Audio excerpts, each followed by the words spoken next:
Again, ignorance is bliss. Living a rather sheltered life prior to entering the monastery. Living enclosed for over 11 years at the monastery, the world had gone by me. I knew little about the real world at large. I remember remarking how bright the stars are at night. My friend, Evelyn, hid a smile and told me that was not a star. It was a satellite. She proceeded to explain what a satellite is. It went right over my head. I thought she made it all up.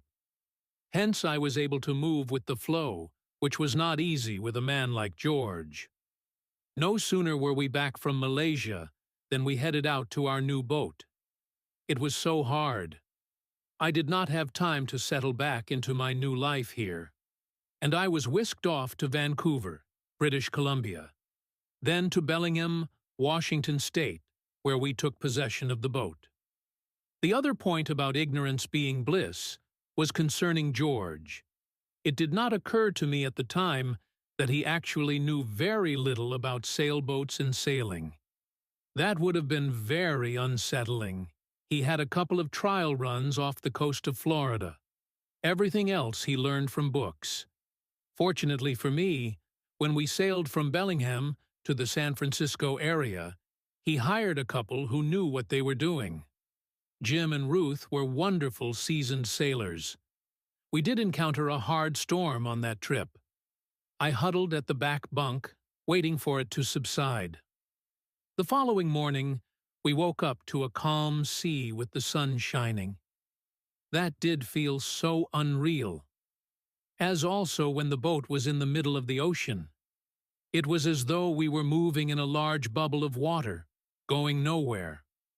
I was to learn when there is no horizon to gauge the distance. That is how it appears to be. I learned something else on that trip, which is that I am not a sailor. While I did not get seasick traveling in waters on the putt-putting boat, or going from one town to another in a cargo ship, I do get seasick in a sailboat. It is miserable experiencing seasickness, because the only cure was to get back on land. Hence it was heaven when we pulled into Crescent City and went to a restaurant.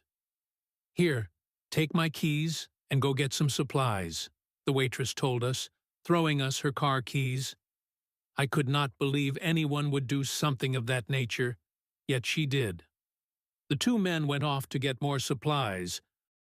Our final destination was at Emeryville, where we stayed a couple of years.